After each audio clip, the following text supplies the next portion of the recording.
Welcome back, strangers. Today, we're doing a collaboration with our good friend MichaelScot on the legendary Mothman of Point Pleasant, West Virginia. If you haven't heard of the Mothman or would like to learn more, be sure to check out Michael's video on the mysterious creature. Now, join us as we investigate the abandoned TNT area where many Mothman sightings occurred and where locals believe the cryptid called home. Last September, we visited Point Pleasant for the Mothman Festival, an annual gathering of paranormal enthusiasts that celebrates the Mothman sightings of the 1960s. At the festival, there were booths selling tickets for tours of the infamous TNT area. Originally known as the West Virginia Ordnance Works, it was a top-secret 8,000-acre property that manufactured and stored TNT during World War II. At its peak, the facility employed thousands of people who produced 500,000 pounds of explosives each day. The finished TNT was stored in concrete bunkers that looked almost like igloos, which can still be found abandoned throughout the property. Today, the site is no longer secret and is part of the McClintock Wildlife Management Area. It is located 5 miles north of Point Pleasant. However, despite explosive production ending in 1945, the site is still contaminated by TNT, DNT, and other hazardous chemicals. In the 1980s, the area was added to the federal list of hazardous waste sites that are monitored and contained.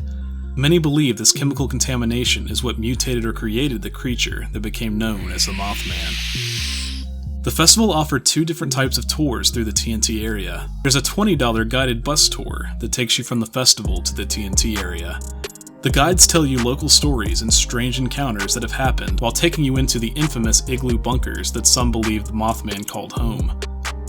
This tour is great if you don't want to explore the area on your own, or risk getting lost and not being able to find the bunkers.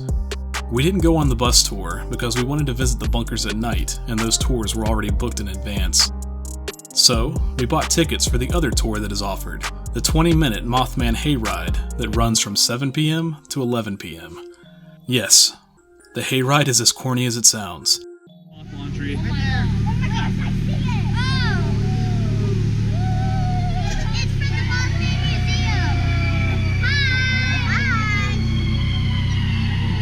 But it takes you to a different part of the TNT area, which has other abandoned structures that were part of the old West Virginia Ordnance Works.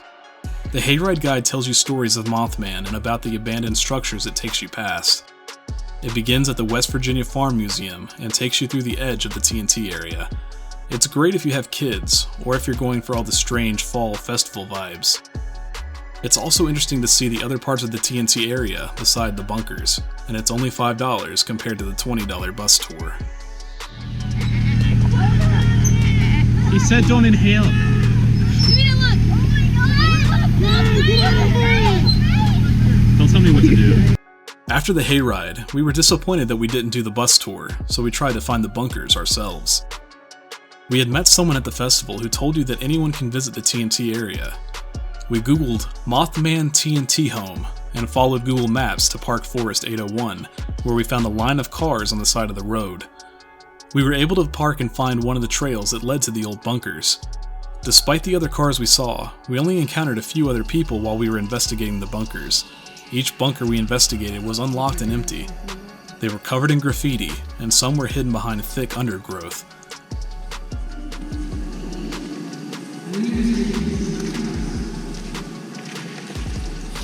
What do these hieroglyphics mean? He's alive, Mothman. Is that the Mothman?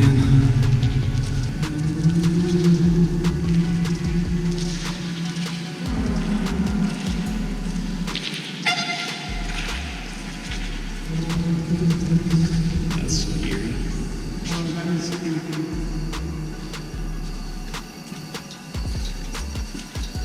It was exciting exploring the trails and going inside each bunker alone.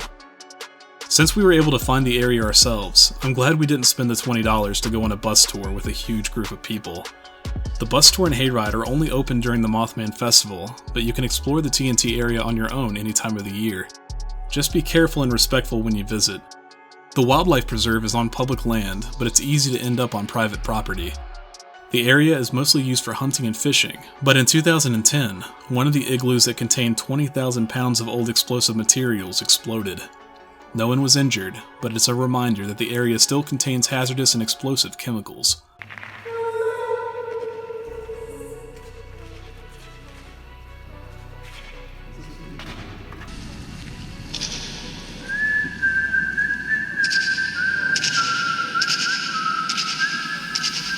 Thanks strangers for watching.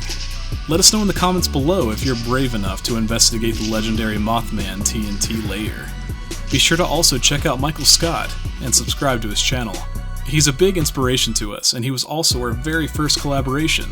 We've had him on a live stream, and he's always making amazing videos. He covers all things paranormal and unknown. Leave him a comment letting him know you came from our channel. It really helps us out a lot. And as always, stay strange.